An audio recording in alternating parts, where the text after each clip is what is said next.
Hello, and welcome to another episode of the Market Snapshot series. My name is Rufas Kamau, Markets Analyst at FXpressor.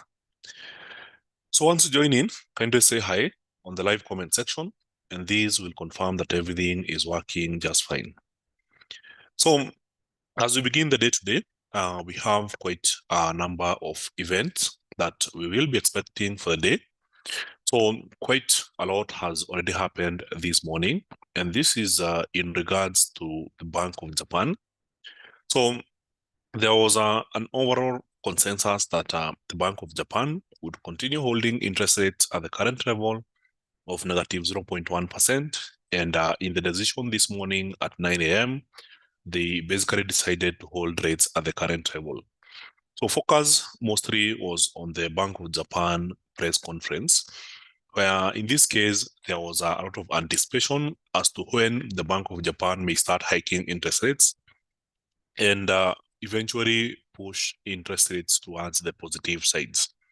However, from the Bank of Japan press conference, there was no hints of this happening anytime soon. And in this case, all the speculation that the Bank of Japan would eventually go for rate hikes in early next year have been pushed further away. And in this case, basically means that we continue seeing a weakening Japanese yen. So from what we saw in the news early this morning, you can see that the USD JPY pair has been ranging for the last 2 days and only managed to break out of this pattern yesterday in the midday. So after this breakout, we saw the market accelerating higher, but then in the afternoon, it started pushing back. And in early morning during the Sydney Open, we saw the market retesting the breaking point. Then after that, during the news announcement, when the Bank of Japan decided to hold rates level, there was a big jump upwards. And then during the press conference, a big jump back down and then recovered immediately. And now we are progressing on well with the bullish momentum. So the USD JPY pair is making a very strong recovery. And at some point, we could be seeing the market forming a breakout. So we don't have confirmation yet, but then this is somewhere in the lines. So from the 1 hour chart, there seems to be a nice trend line moving across these highs. So if I try to press my trend line well, then this is basically what we have. So previously, we had this marked yellow line. So if I move to a 4 hour chart, you will be able to notice that this area was acting as support previously. Now that the market is moving back upwards, there's a good likelihood that it could be acting as resistance. But then there's the coincidence of the upper trend line. So we could also be watching the upper trend line for a potential target point. So in this case, I expect the market to keep moving higher until it gets to the trend line. Then from there, we could have a decision on whether the market breaks that trend line or continues moving higher. So judging by what we are seeing, it seems likely that the dollar will continue strengthening against the yen. So a nice, very short-term target is 144.876. And if this bullish momentum continues, then the next target would be 146.211. So this seems highly likely, especially considering the comments that we had from the Bank of Japan. So if they continue holding interest rates at negative and doing ultra easy monetary policy, then it's time to see the JPY continue losing against the dollar. So from the dollar index, you can see that Friday was a pretty strong day. Monday was pretty quiet, muted, nothing much was happening. And then today, we don't have much happening. So if I was to use the 15 minutes chart, you can see that this is basically sideways momentum, and we don't have much happening here. So for the entirety Monday and Tuesday morning, there's nothing much happening in the dollar index. So we will be monitoring this area to see the direction of dollar strength. Eventually, the market is bound to break either the upper or the lower side, and that will give us a direction for the dollar index for the day.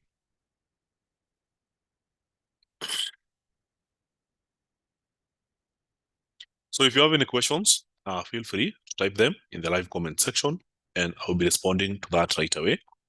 So hello, Drip. I can see Kevin, Malombe, J Squad, Billy Kamau, Zero, Charlie, and Binary Chief. Thank you guys. Thank you for joining the session. Let's keep things going. So besides that, we had a comment from Feds Daily, which basically saying that rate cuts may be needed next year to prevent over-tightening of policy. So that's pretty important. On the US side, so a lot of investors are trying to weigh when the Fed will go for rate cuts. And the first rate cut is estimated to be happening somewhere in March next year. So as I always say, the markets are forward-looking. Investors will not be waiting until the Fed implements rate cuts next year for them to start dumping the dollar. So we have already seen that effect already happening. So San Francisco Federal Reserve Bank President Mary Daly said on Monday that cuts to the US central bank's benchmark rate are likely to be appropriate next year because of an improvement in inflation this year, the Wall Street Journal reported. So the Fed must make sure we don't give people price stability but take away jobs, Daly told the Journal in an interview.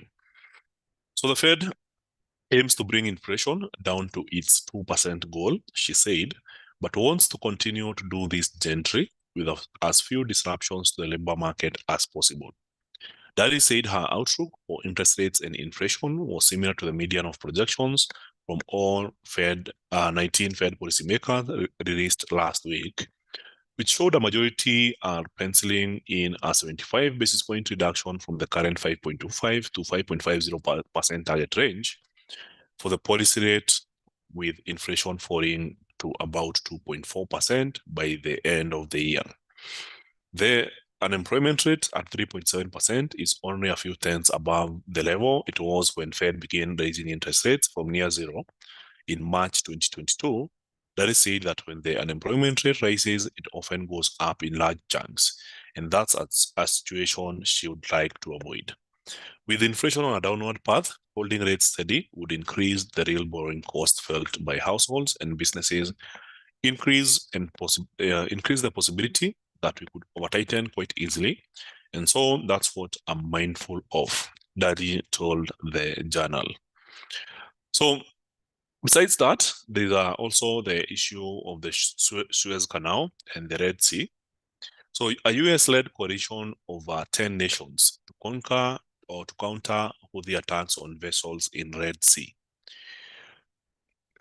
So the United States on Monday, that's yesterday, announced a 10-nation coalition to quell Houthi missile and drone attacks on ships transiting the Red Sea, with Britain, France, Bahrain, and Italy among countries joining the multinational security initiative.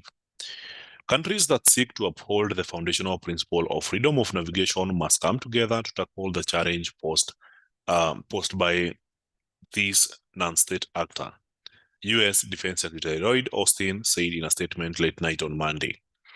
So Iran-backed Houthi rebels have escalated attacks on tankers, cargo ships, and other vessels in the Red Sea, imperiling a transit route that carries up to 12% of global trade. So this is an international challenge that demands corrective action, Austin said in a statement released just after midnight in Bahrain. Therefore, today I am announcing the establishment of Operation Prosperity Guardian, an important new multinational security initiative.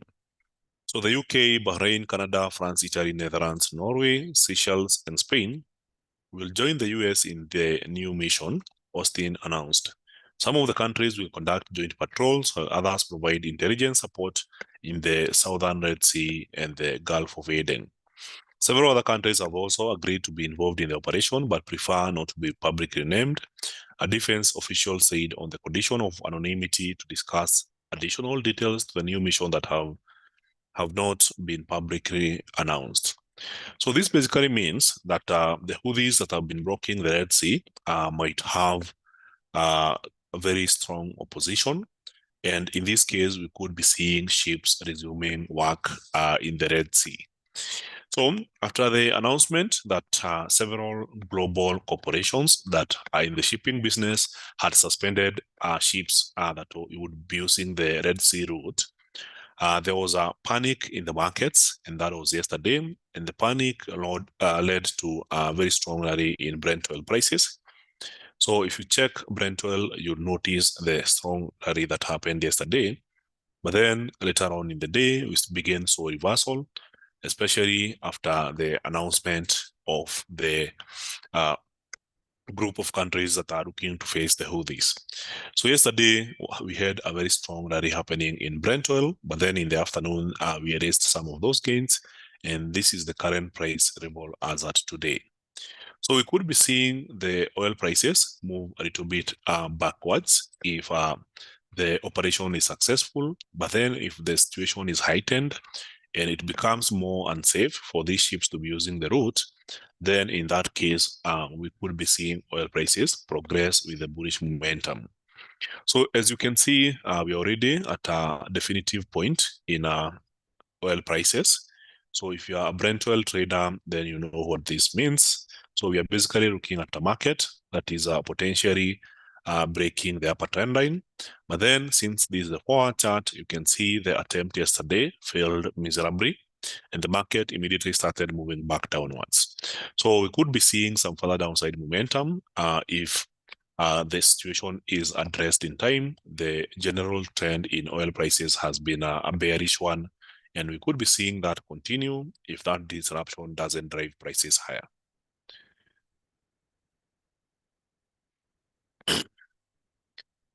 So, hi, Billy, Jiro, and Charlie. I can see binary shift.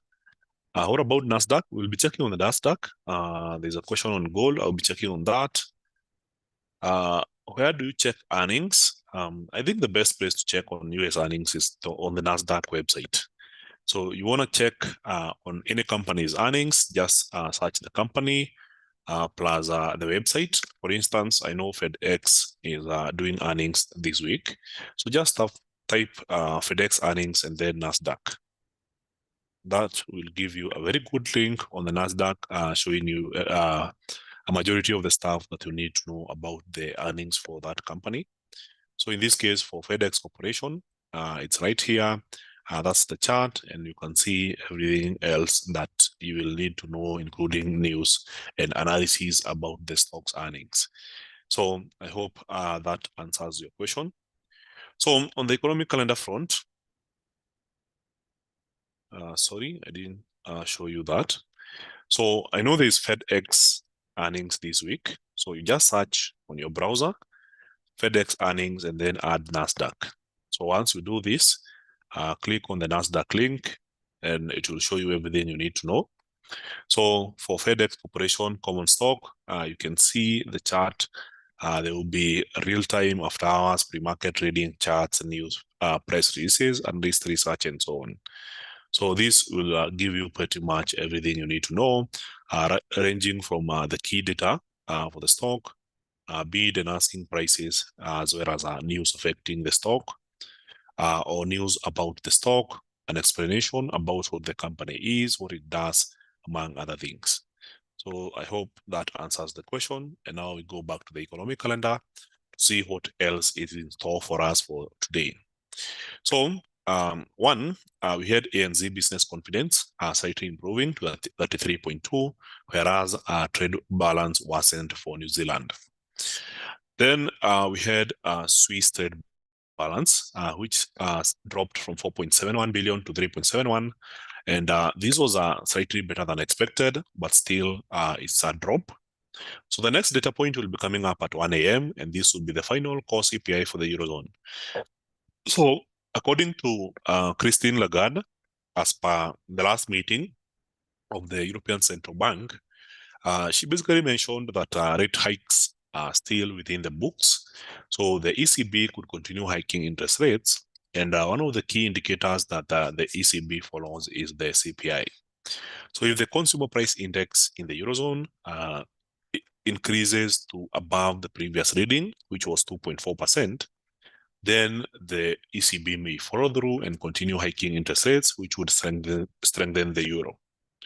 However, if inflation is dropping down towards its 2% target, and we see something below 2.4 and below 3.6 for the core, then in that case, we could be seeing the ECB taking a step back and shelving the idea of continuing with rate hikes. In this case, it would lead to a much weaker euro. So in this case, it's pretty definitive. So a strong inflation in the Eurozone would be positive for the euro. And of course, a weak inflation would be negative for the euro. So on the Canadian front, and this will be happening at 4:30 p.m., we will be getting the inflation data.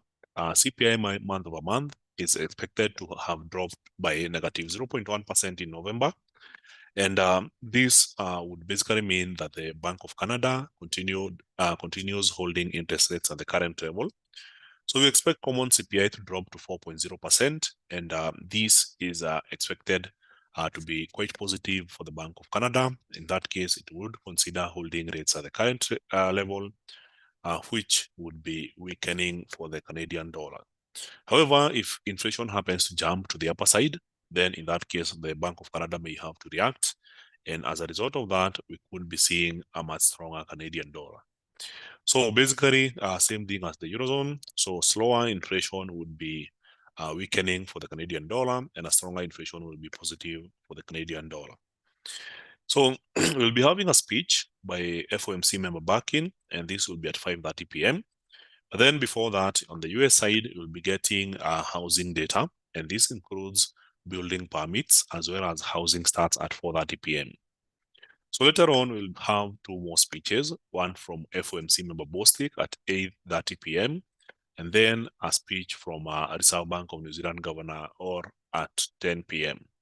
So those are the news that we will be expecting for the day, and they have the potential to make the biggest market movements today.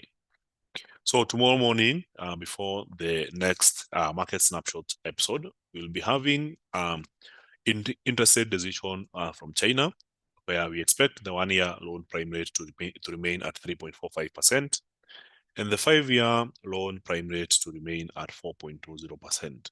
So any surprises could cause some volatility in the market, so be on the lookout.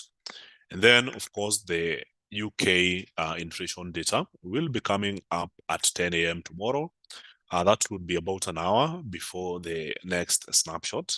So in this case, we expect inflation to have dropped from 4.6% in October to 4.3% in November. So such a good drop would mean that the Bank of England may now start cutting rates. And in that case, it might imply that the UK pound continues weakening. However, if inflation is stronger than this, then there is a likelihood that the pound continues to strengthen as investors bet on rates staying higher for longer. So later on, we'll be having more news, and this includes the current account in the Eurozone, housing price index in the UK, the Swiss National Bank quarterly bulletin, and of course, the CB consumer confidence, as well as existing home sales before we look at crude oil inventories in the US tomorrow. So that being said, then it basically means that now we can easily look at some of these charts and try to understand where they're headed. So as for Brent oil, as we have seen, there's a good likelihood that we will be erasing yesterday's gains. So as you can see, the market is bouncing off the upper trend line quite well. So we could be seeing some further downside. So for the UK 100 index, we saw an attempt to break the lower trend line, which did not materialize. So immediately the market changed direction. And then today we are seeing a continuation of the same. So our earlier target remains the same. We expect the price to rally to 7,672. So for the USD JPY, we've mentioned that the target is 144.876 and a potential extension to 146.211.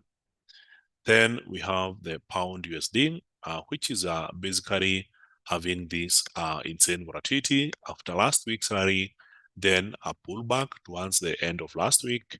Then yesterday, we continued seeing downside momentum, but then once we got to this price level, the market managed to bounce off pretty well.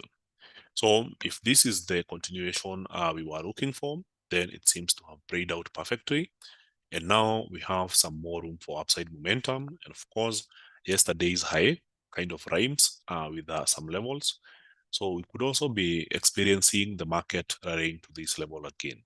So notice this area and how it was acting as resistance. So in this case, as the market bounces, we could be seeing the pound rally to 1.27172. So as for Euro USD, we mentioned this area here as a potential bottom after seeing the morning star happening here. So the morning star candlestick formation is a reversal that often indicates the entry of buyers in the market. So in this case, after the formation of that pattern, we saw the market struggling to rally, but then today that continuation is rocking up and we are headed to a potential 1.09634. So we could be seeing the market getting back up and moving all the way up to 1.09634, which was a previous high about 4 weeks ago. So as for USD CAD, we continue seeing the dollar being weak against the Canadian dollar. So in this case, there seems to be a break that has eventually happened after a long period of sideways momentum. So from yesterday in the afternoon to this morning, this was the prevailing momentum in price.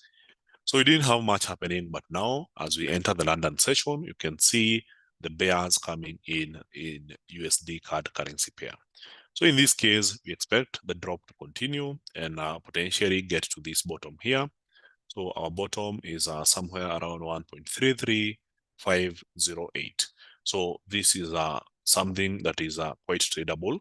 In this case, the market attempted a comeback, failed, and is now moving back downwards. So as for gold, there seems to be some form of consolidation happening here, but it's not clear enough to say how this is moving overall. So I'll try to remove this, which might be signal of accumulated buyers in the market. So in this case, I tend to believe that this is the prevailing pattern. And of course, from here, I would say we had two bottoms. So if this is the first bottom and this is the second, then this is the path that gold is currently following. So in this case, there seems to be a market that was ranging for 2 days. This was Thursday and then Friday. We had some momentum, price dropped, and then we are ranging again.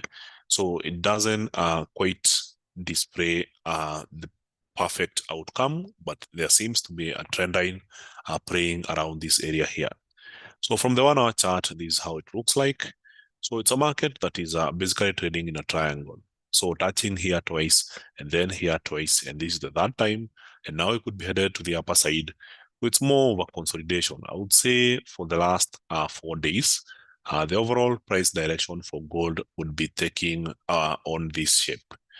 So it's a market that is still moving sideways and we don't have a breakout yet. So we basically continue monitoring the consolidation until we have a breakout, which would present a trading opportunity. So for Audi USD, still within the range. So I think this one is easy for anyone to capture. So the market is still trading within a range, 4 days. So potentially making a breakout maybe even today. So I'll be watching this level carefully. So if the market happens to break this level to the upper side, then we go for buy positions. And if the breakout is on the lower side, then you go for short selling positions. So in this case, it's a classic range pattern. You just wait for the breakout. So for the Nasdaq 100, we managed to have a breakout yesterday. The market managed to make a good rally, pull back, and is now continuing. So the very short-term target just remains at yesterday's high, which was an all-time high. So 16,765 is a nice target for the Nasdaq 100. Sorry, I don't think this was an all-time high. We are just about to break it. The all-time high price level is 16,732. So we could be headed for a new all-time high altogether. So I think my strongest bet for the market today will be on the Nasdaq for some further upside momentum, and we get to another all-time high. Then for the US30, we follow suit, so we continue seeing upside momentum. And of course, for the US 500, which is the S&P 500, I expect some further upside momentum in correlation with the Nasdaq. So Brentwell, as I've indicated, this is a very strong trend yesterday, and now we are seeing downside momentum. I expect this momentum to continue with the day as investors bet that the multi-jurisdiction response to the Red Sea event might lead us to some further weakness in oil markets as the shipping lines get repaired and they get confidence to tour the route yet again. So French 40 index, we were expecting the market to complete the pattern. Somehow it hasn't completed the pattern. So now the prevailing idea is that this is proving to be a pretty strong support line for the French 40 index. So we could also be seeing some further upside momentum arising from this. So all we have to do is to monitor. So from what we have, I think it's a diamond kind of formation. For those who are not familiar with the diamond pattern, it basically starts like this. Market is forming higher highs, but then on this other side, it also forming lower lows or equal lows. Then once you get to the maximum, then the market starts moving in the opposite direction. So in this case, you're getting lower highs, and then in this case, higher lows. So at some point, that diamond formation, though it's not perfect, it's bound to be broken, and sometimes it's used as a reversal pattern. So we could be seeing something shaping out of this pattern, and perhaps a breakout to the downside might prevail. So for the Euro 50, we managed to complete the pattern. The market is pulling back upwards, but then the idea is now we start looking for shorts, as now we have a lower low. So from the lows we have been seeing here, comparing this, now you can see that the market is attempting to go lower. So from the previous swings, you can see the lows getting lower. Of course, from the most recent high right here, you can see that the market is now forming lower highs. And now we could be headed for yet another pattern, maybe even playing along these lines. So market could jump higher, get to resistance, and then we continue the bearish momentum. The idea is that the trend line has been broken, and the potential for a big sell-off in the Euro 50 cash index might be playing out in the near term. So for Bitcoin, we managed to see a very strong bounce here. So after the strong bounce, you can see the market already getting to the previous high. So there seems to be a very strong resistance around this area here. And now we could be seeing the market retesting the area, then potentially breaking and moving higher, or on the other hand, reversing and moving back downwards. So in this case, I would be monitoring this area around 43,458. So in this case, this is the area you're looking for either a breakout or a reversal. So once the market gets here, then we could be seeing some price action coming in. So New Zealand USD still within the flag. So we don't have much happening here. So sideways momentum for 4 straight days.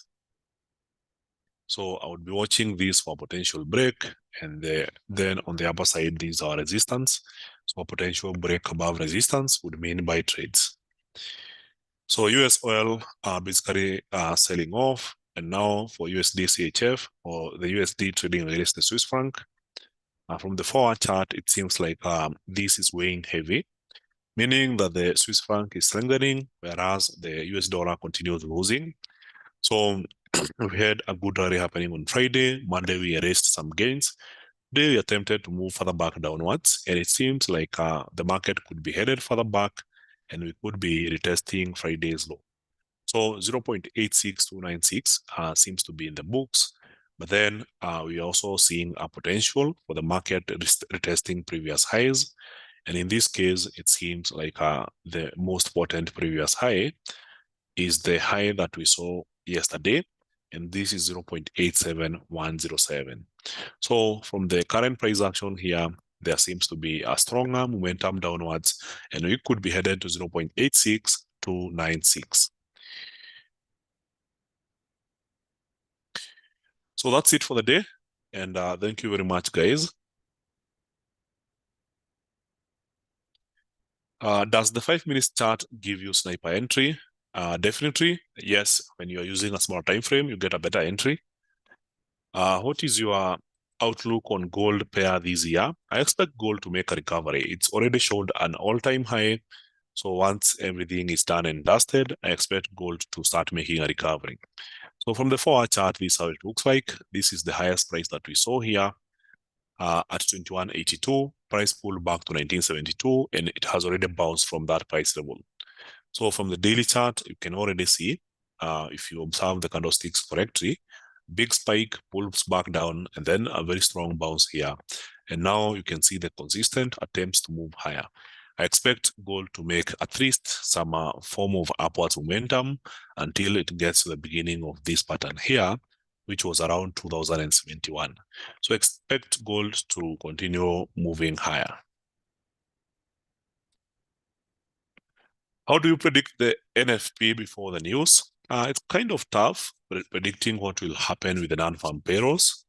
The next non-farm payrolls will be on the 5th of January. That will be the first Friday of the month. Of course, for a lot of traders that are looking to take a break, let's say this week, go into Christmas and then resume in January, they'll be looking to trade the non-farm payrolls on the first week of January. So while it's tough to predict the non-farm payrolls before the news, you can speculate on how the market will react. So just by following the Fed futures and trying to understand how much interests are being speculated on. So if you're expecting, let's say, a rate cut in early March, then a very strong NFP would delay that outcome. So in that case, it would have the positive outcome on the US dollar. But then if NFP comes weaker than expected, then in that case, it would make the array rate cut on March more likely. And in that case, it could lead to a much weaker dollar. So Euro USD pair, I think we already covered that. Why is the Euro CPI data marked as low impact? It's mainly because it's done in various phases.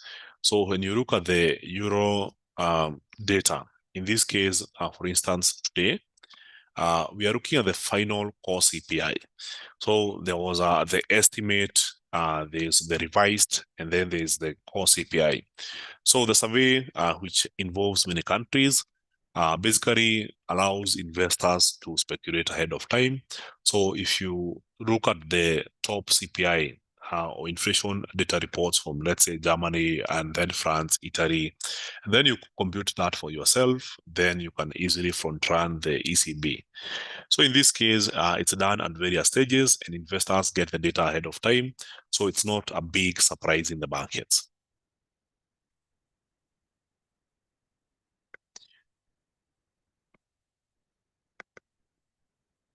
What's your view on US oil? I expect oil prices to maintain the current bearish momentum they are having towards the end of the year and a very strong bull run into next year. So for now, expect oil prices to remain suppressed. And if Saudi Arabia doesn't break and go for an all-out war, then I expect oil prices to begin recovering. So when I mention an all-out war in oil prices, it basically relies on the point that the Saudi Arabia could be losing market share in crude oil market. And together with the OPEC, they could engage in an all-out war, which basically means flooding the market with oil, driving the prices lower. So as per now, they have not engaged an all-out war, but then the bigger market share is going to the US, and the US is basically attempting to drive prices lower and lower. Will there be much volatility in the market this week? Yes, I expect a lot of volatility. So besides the events of this morning that have brought in volatility in JPY, you'll be seeing volatility in Canadian dollar pairs later in the afternoon, Chinese yuan tomorrow morning, the UK pound tomorrow morning. We'll be having some volatility coming in from the US, oil on Wednesday, final GDP affecting the US dollar. This will be on Thursday, and retail sales in the UK, GDP in Canada, and the most important news for the week will be the core PCE price index at 4:30 p.m., affecting the US dollar as well as US equity indices. So yes, I expect high volatility to continue this week. How do you deal with the problem of fake outs? I don't deal with it. I've just accepted it. So if I, at some point, find myself trading inside a breakout and it turns out to be a fake out, I just take a small loss quickly and then wait for the next available opportunity. So rather than denying that fake outs exist, you just incorporate that in your risk management plan so that anytime you are caught, you are not resisting it, you just accept and wait for the better opportunity. How do you read the news? Explain the actual versus previous forecast. I think I've covered that in the Novice to Pro series. There's an episode on a fundamental analysis. So just check the FX Pesa YouTube channel, look for Novice to Pro series channel, and here you will find a topic that I've comprehensively covered how to read the economic calendar and how to use it. Is it advisable to look at the economic calendar before making any technical analysis in the market? Yes, it is. I've always done that. So I always check the economic calendar before I do any technical analysis so that I can know which major news are expected to influence the markets today or even for the week. You can see Robert saying nimechelewa class. The recording is live. So if you missed something right after this, you can rewind and rewatch the entire episode.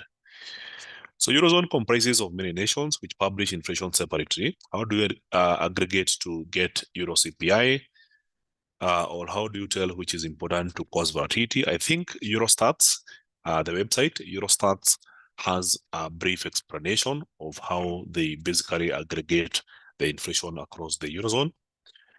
When drawing those trend lines, do you draw on the body or weeks, which is most optimal? So I always use the weeks, but then if the weeks can't fit, then you use the bodies. But as always, you never allow any bodies outside your trend line. So thank you guys. Thank you for your time. And I hope to see you on the next session. Remember, today is Tuesday. So we have a bonus session happening at exactly 4 p.m. So we'll be looking forward to trading the New York session. So at 4 p.m., make sure that you set a reminder, subscribe to the channel, activate notifications so that once we are live, you will be notified and you will not miss a thing. So thank you guys. See you then.